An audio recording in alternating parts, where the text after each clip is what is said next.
Podcast. Journal Haïti Progrès. Les jeux du passé et leurs enjeux au présent. Il est très courant ces jours-ci de trouver des articles qui parlent du danger des jeux vidéo sur les nouvelles générations. Les conseils des psychologues et psychanalystes inondent les journaux et magazines.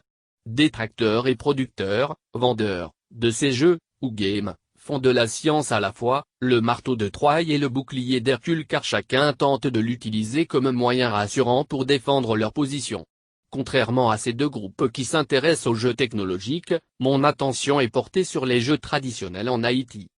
J'ai vu et lu plusieurs articles qui parlent des activités organisées pour renouer à certains jeux d'antan.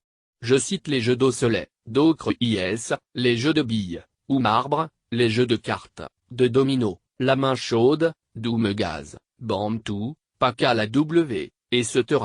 Avec aisance et parfois avec une grande légèreté, on reproche aux jeux vidéo des problèmes chez les jeunes allant de l'obésité, l'agressivité, la violence, la propagation de certains stéréotypes, du racisme, l'insomnie, les cauchemars, des attentats criminels et même des suicides. Une longue liste. Conscient du fait que le jeu représente l'occupation la plus sérieuse de l'enfant, je comprends bien le potentiel danger d'un jeu vidéo inapproprié. Paradoxalement, n'y aurait-il un quelconque impact négatif dans le cas de nos jeux traditionnels haïtiens? Révisons ensemble certains de ces jeux qu'on tente de glorifier et ressusciter. 4 août 2017, Austin, Texas. Le jeu de billes jouette MAB dont l'origine jusqu'à date reste inconnue consiste à tenir entre deux doigts une bille pour la propulser avec l'objectif de frapper d'autres SBS. Si ce jeu semble simple et très populaire dans tous les continents, en Haïti, ce qu'on fait de particulier ce n'est pas la gratification du gagnant mais plutôt la façon dont on punit le perdant. En effet, le jouet MAB pour l'enfant haïtien n'était pas uniquement une occasion de montrer son habileté ou agilité à atteindre sa cible, une autre bille qui des fois se trouve à une distance ou position qui oblige une vision géométrique et une précision algébrique. En général, le gagnant tend à s'approprier de la bille ou des billes du perdant. Comme innovation, il y a une punition sévère qui attend le perdant, la peine qu'on surnomme Zico qui consiste à permettre au gagnant du jeu à frapper méchamment une ou plusieurs fois avec sa bille le dos des doigts du perdant. Oui, ça fait mal et on pleure amèrement. Passons au jeu, qu'on appelle main chaude ou plat main chaud. Ce jeu commence d'entrée avec la violence ayant un enfant volontaire ou choisi comme victime. Ce joueur se laisse bander les yeux ou tourne le dos tout en offrant le revers de sa main aux autres joueurs parmi lesquels un bar oblique d'entre eux lui tape dessus. Peut-être, l'intention de l'inventeur inconnu de ce jeu au début n'était que toucher ou frôler la main de la victime tout en aidant l'enfant à développer certaines qualités intuitives et détectives en trouvant le bar oblique la coupable. La réalité dit le contraire. L'image, le son et les rires moqueurs des joueurs qui me tapaient sans pitié me hantent encore l'esprit. En effet, le nom de jeu à la main chaude était à la hauteur de sa réputation. Le pire pour les victimes, c'est la ruse que les joueurs usent quand on découvre le joueur qui aurait tapé.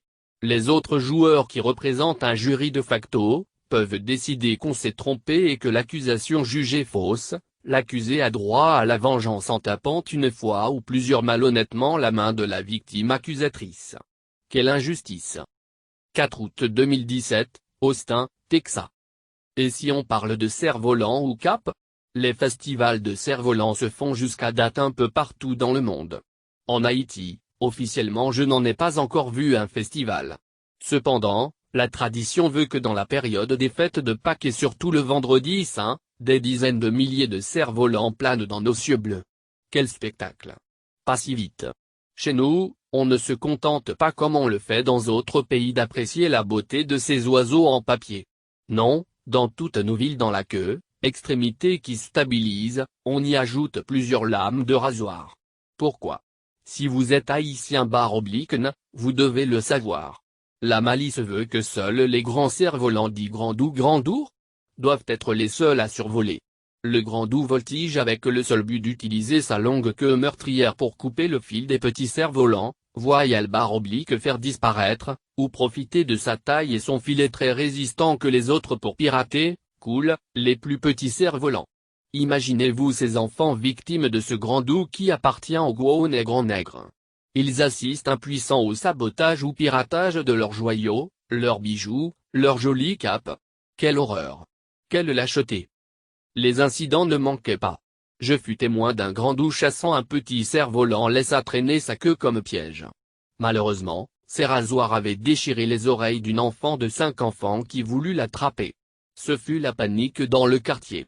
Les parents de l'enfant voulaient se faire eux-mêmes justice. Heureusement, certains personnages respectés du quartier avec leur intervention et un paiement comme indemnité pour prendre soin des blessures de la fillette avaient pu calmer les esprits. Sans vouloir m'éterniser sur tous les jeux traditionnels, je pense qu'il serait injuste de ne pas mentionner les jeux de dominos. 4 août 2017, Austin, Texas. Je me rappelle surtout de ces expressions chaîne mange chaîne ou tous contre tous, plus gros ou plus gros, plus gras. Un Américain dirait, the biggest, the fattest. Ces exemples de jeux, qui offrent une panoplie d'affreux stéréotypes, se caractérisent surtout par l'absurdité des peines affligées aux perdants à qui on nomme le chien. Le chien, ou chêne, ne reçoit pas le traitement recommandé par les protecteurs des animaux qui abondent dans les pays riches ou dans les familles aisées de chez nous. Non. Le chien, traité à l'haïtienne n'a aucun droit, toutes les règles improvisées du jeu lui sont défavorables. Avant de parler ou de faire une réclamation, il doit demander permission qu'on lui refuse sans besoin aucun d'offrir une justification. Les punitions sont même physiques comme les pinces de bois qui s'attachent la peau généralement au visage. Assez souvent le perdant croupit sous le poids d'un bloc, de mortier ou brique. La farine, de blé, dans certains quartiers est utilisée pour masquer le visage de la victime comme un zombie. Les insultes et injures nauséabondes contre les soi-disant perdants ou chiens abondent. Les réactions comme espéré sont parfois très bêtes et proportionnelles à ces mauvais traitements. Des frères, des amis au lieu de faire de ces moments sociaux comme une forme de détente, un moment de joie s'affrontent comme des ennemis farouches. Je m'abstiens de décrire d'autres jeux cartes et autres comme le fameux jouet buzzing, football bozal ou gazon pacamp, etc. Maintenant, aidez-moi à répondre à la question que je me suis posée antérieurement. N'y aurait-il un quelconque impact négatif dans le cas de nos jeux traditionnels sur les générations présentes?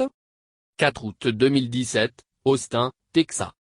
Le jeu est la forme la plus élevée de la recherche selon Albert Einstein. Donc, un peuple qui passe des décennies à jouer ces jeux traditionnels où la plus grande satisfaction des joueurs gagnants n'est autre que la souffrance, la douleur, les châtiments imposés aux autres joueurs qui auraient commis l'unique crime de porter l'épithète de perdant, cela devrait nous laisser perplexes. Aujourd'hui les enfants d'autrefois deviennent les adultes qui portent les bâtons, les fusils, les clés des prisons, les propriétaires des grandes boutiques, les gardiens des coffres forts de la nation. À mon avis, il y a de quoi s'inquiéter. J'entends encore la voix de Coupé Chloé répétant, tout habiti de ce vice. Jusqu'à date, certains haïtiens s'accrochent encore et fortement à ces jeux pour cracher des accusations honteuses, des propos dégradants, des humiliations viles, pour montrer leur avidité comme dans ce jeu Bantou. S'il semble facile à nos intellectuels de prêcher sur la violence dans les jeux de vidéo qui consument nos enfants et nos jeunes des pays développés, il est impératif d'analyser les conséquences néfastes de certains jeux du passé introduits chez nous par les anciens colons français et espagnols. Et qui sait si cette facette abusive ne fut pas encouragée aux esclaves par les maîtres et pour le plaisir des maîtres. Pour l'instant, je laisse le soin aux experts en sociologie, en psychologie de trouver toute explication scientifique sur le danger que représente la violence incarnée dans les jeux traditionnels pour les générations présentes. Pendant que vous y pensez, je vous invite à encourager les jeux qui renforcent notre fraternité à la maison, notre solidarité dans notre communauté, notre unité comme peuple. Trouvons plutôt le plaisir dans les primes et gratifications des jeux, non pas dans les punitions irrespectueuses et inhumaines qui rappellent l'ère esclavagiste. Ne soyons plus créateurs et innovateurs de violence physique et mentale dans les jeux chez nous.